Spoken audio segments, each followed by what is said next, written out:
Hello and welcome, everybody. Just waiting for more people to come online.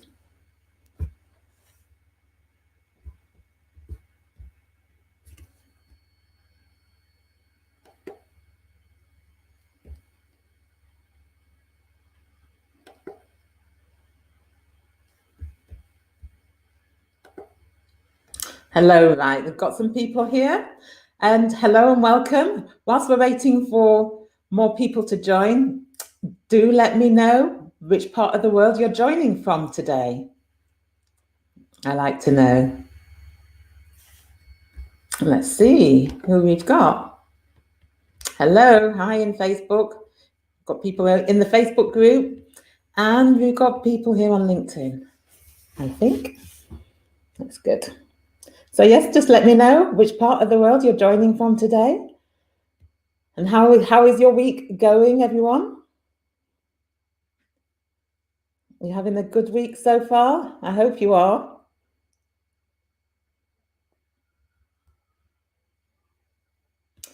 All right, so we've got a few people here now. So we've got London in the house, we've got Germany in the house. Who else have we got?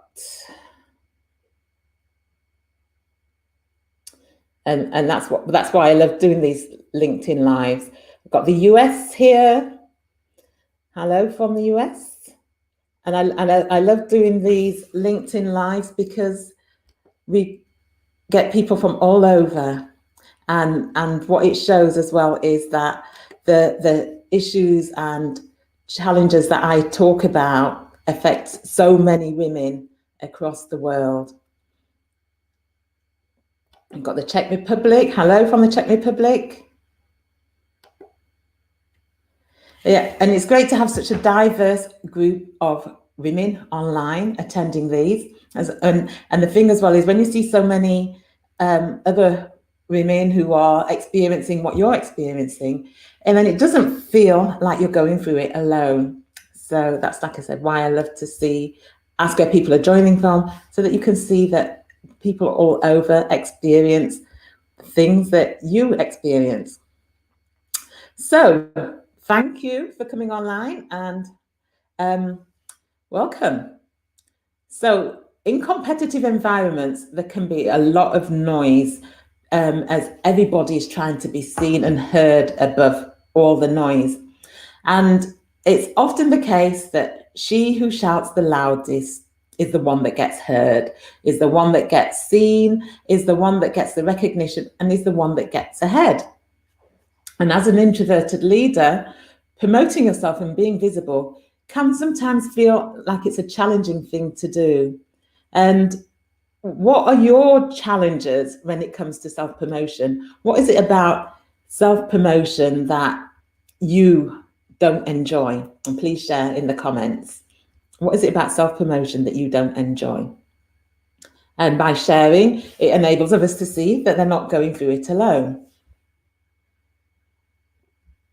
And so for those of you that don't know me, those of you who are joining for the first time, I'm Carol Stewart. I'm the author of Quietly Visible, Leading with Influence and Impact as an Introverted Woman. I'm an executive and career coach, known as the coach for high achieving introverted women, because I specialize in coaching introverted women who are senior leaders. And I coach women to be visible, to exude presence, to influence and make an impact. And if you're not connected, follow me here on LinkedIn or send a connection request. And if you're not in my High Achieving Introverted Women Facebook group, then do join us there. There are many people online from the Facebook group at the moment. Or if you are a senior leader, then you're welcome to join my High Achieving Introverted Senior Women LinkedIn group. So what we're covering today is self-promotion tips for introverted women leaders who want to increase their visibility and influence. And what I'm going to be covering is the benefits of self-promotion, why introverted women in particular don't like it. And it's not just introverted women that don't like it. Many extroverted women don't like it. And some men don't like it either. And then I'll be sharing 3 ways in which you can self-promote in a way that feels more authentic to you and that feels you feel more confident about doing it. And so hopefully by the end of this session, you will be able to apply the learning so that you can promote yourself and increase your visibility and your influence. So I've got a comment here that I'll read out. Self-promotion for me is difficult because it feels like prideful boasting. And I know this is a result of my upbringing, and that is very common. So thank you for sharing that. And I will be touching on that as well.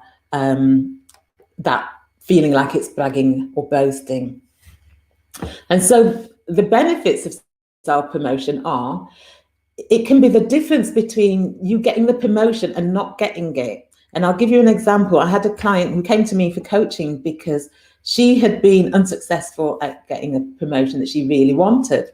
And the feedback that she got given was that she didn't demonstrate that she personally had the ability to perform at that senior level. And part of her feedback included that she didn't talk so much about her personal achievements. She focused a lot on the team effort. So she talked a lot about the we.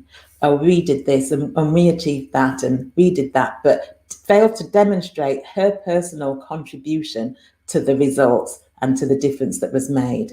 And that is something that I often see happen, that people, when they're in promotional interviews or when they're going for interviews, they talk a lot about the team effort because they don't want to put that focus on themselves. And I've got a comment here.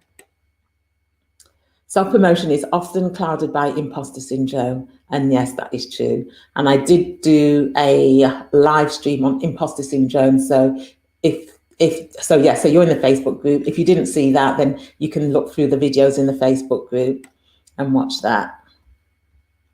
So yes, it's something that is very beneficial, but yet we don't like it. A lot of us don't like it. It can help you to establish your credibility and show people the value that you bring to the table, and therefore increasing your visibility and your influence. And in competitive environments, it helps you to stand out above the noise. And as I mentioned, that in competitive environments, it can be very noisy. A lot of people who are talking about themselves, and self-promotion can feel very icky.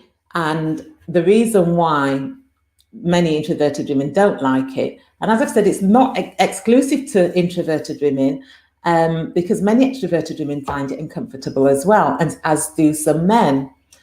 And not talking about their accomplishments has been the thing that has let many a woman down when going for a promotion or at a job interview. And some of you have touched on this, that it feels like bragging and boasting, and it can feel self-centered, talking about yourself. And oftentimes this is as a result of your upbringing, that you've been told that, you shouldn't brag and you shouldn't boast, and you've been made to feel that that is very self-centered. And also, one of the things that I find with some introverted women that I coach is that the way they've been made to feel around introversion has kept them in the background. So as a child, they were made to feel that they weren't good enough because they were so quiet. So that then caused them to not want to be in the limelight. And another reason is because you might think that a lot of the activities that are involved with self-promotion don't come naturally to you. So you see things like people posting on social media, talking about themselves. That might not feel natural to you. Or standing up and talking about yourself may not feel natural to you. And another thing, which is, I would say, is probably runs quite wide in terms of the number of introverted women leaders that this affects, is that introverts typically don't crave being in the spotlight. And the reason why we don't is because it can be overly stimulating. If you're the center of attention and all the focus is on you, you might find that it is overly stimulating. And being in environments that are overly stimulating can be draining for introverts, because introverts are typically drained by being in such environments, whereas people who are extroverted tend to enjoy that sort of environment where there's a lot of external stimulation going on. Let me see if there's any comments. Anyone? I've got a comment here. Self-promotion sometimes leads to you being attacked. Okay. And it can do, I mean, it's not something that I've come across often, but when you say attacked, what I have seen is that by putting yourself out there, you're putting yourself out there, and you get, on social media in particular, you get trolls. So people who will attack you verbally on social media, or try to pull you down, or discredit what you're saying on social media. That is something that I have seen happen. Hello, we've got from Nigeria. Hello, Nigeria. Hello, LinkedIn user in Manchester. Hello, Deborah Bell Campbell in Jax, Florida. Got a truly global presence on here today. So another reason why is, so I've sort of talked about the feeling like you're bragging and boasting, or you don't like that the activities are required, you feel that they don't come naturally, or you don't crave the spotlight, you don't enjoy being in the spotlight because of it being overly stimulating. But the thing is, if you don't tell other people about your accomplishments and successes, how will they know? And many women think that they will let their work speak for itself, but this doesn't always happen. And, maybe many years ago, it was the case, you went in, you did a good job, and you got the recognition for it. But that's not always the case these days. It's not always the case that people are, or the people that need to know are going to see the effort and the achievements that you've gained as a result of what you've done. So it's not always the case that your work will speak for itself. You have to elevate your accomplishments and achievements sometimes, because if you don't, then it's quite easy to get overlooked and unseen and not have that influence and impact that you want to make. So how can you do it, and how can you do it confidently?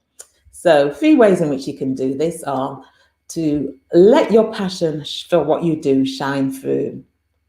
And so when you're passionate about something and you talk about it, it shows.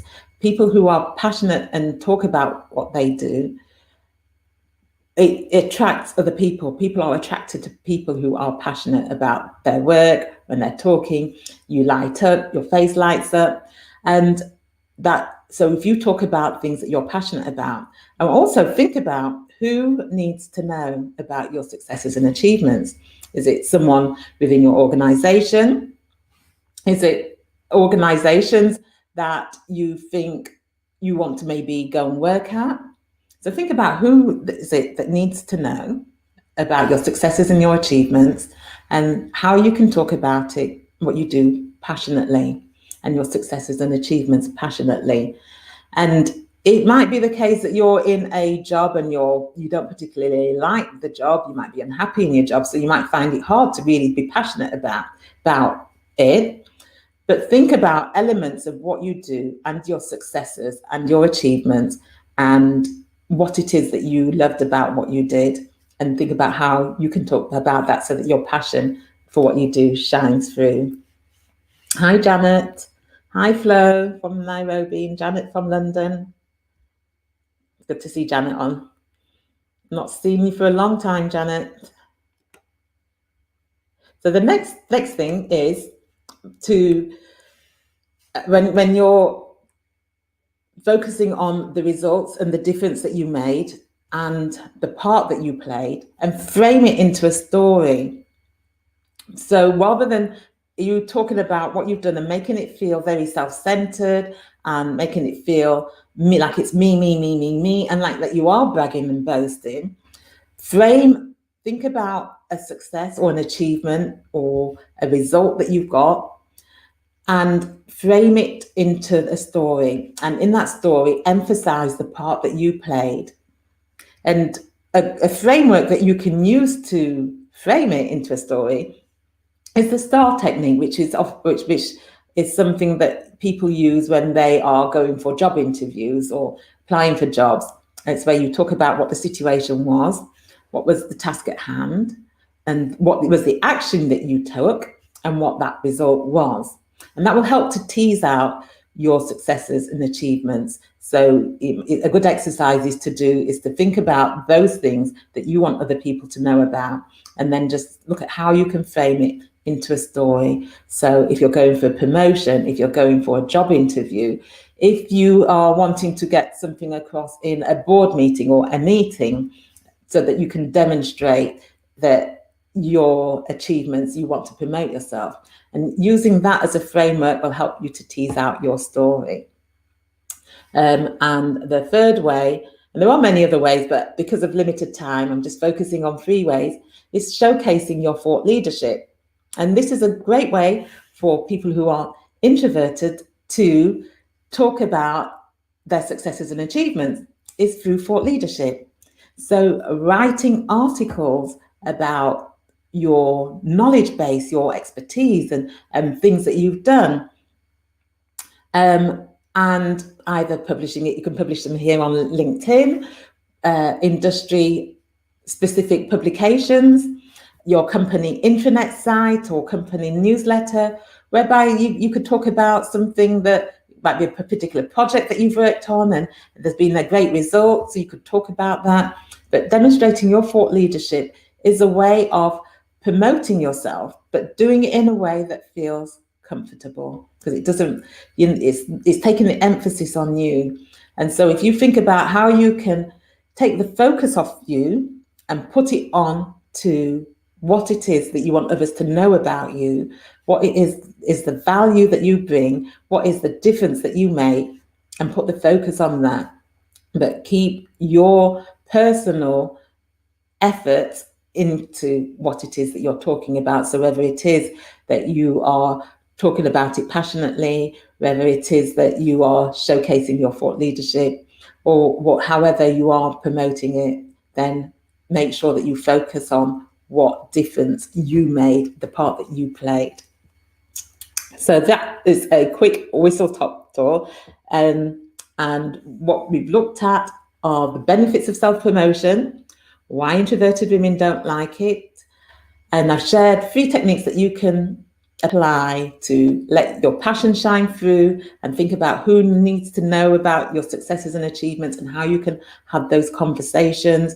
And I know that it may be more difficult if you're working from home and you're working remotely to have those conversations, but some great techniques in which clients of mine have done this is, when you're passing somebody in the corridor at work, and just stopping and talking to them, and then just talking about what you're doing, and then letting them know, we worked at this project and this is what happened, but letting them know the part that you played. Also thinking about emailing, how you can, if you're trying to position yourself for your next promotion, then think about, well, who in the organization needs to know about you and what you're achieving, and how can you include them in an email about a success or a result that has happened. And the other thing I thought about was about showcasing your thought leadership. So what are the areas of your expertise? And write articles, maybe do videos that you can publish on LinkedIn, on your company's intranet site, company newsletter, or in industry-specific publications. And that's how you can confidently and authentically self-promote, so you can increase your visibility and your influence. And so, has anybody got any questions? Anybody got any questions? And if you do want further support with this, then do send me a direct message and we can arrange to have a chat, and I can let you know how I can support you in going forward. So anybody got any questions? And whilst I'm waiting to see if any questions come through, The next Lunch and Learn live session is going to be about positioning yourself for promotion or your next career move. So that will be next week. And what I'm going to be covering is about how you can develop your strategy so that you can position yourself for your next move. And if you are, as I've said, not on my Facebook group, then Facebook group is High Achieving Introverted Women. LinkedIn group is High Achieving Introverted Senior Women if you're a senior leader. And if you want to increase your confidence, influence, and impact, then take my assessment, my free assessment on my website. It's www.aboundingsolutions.com. And I have a webinar on the 7th of April, which is the #1 strategy introverted women use to accelerate their influence and impact as senior leaders. And then again, you can go to my website, aboundingsolutions.com, to register and get further information about it. So let's see if there's any questions. Great conversation, thought leadership. Thank you. Joan has said, thanks, Carol. This has been time well spent for me. You're welcome, Joan. I'm glad that you enjoyed it. Well, it doesn't look like there's any questions. And if you do have any questions, then and you do want to put them on, I will come back and revisit the video. And for those of you in my Facebook group, I will be there later to answer any questions as well. So thank you, everybody, for coming on, and have a great afternoon and enjoy the rest of your week. Bye.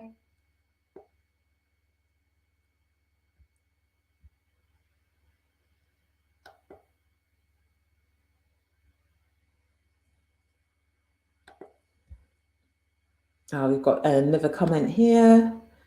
We'll combine star with storytelling. That's great.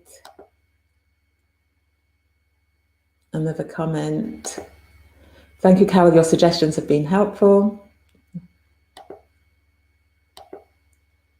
Great. Well, thank you, everybody, and have a great afternoon. And I'll see you next week. Bye.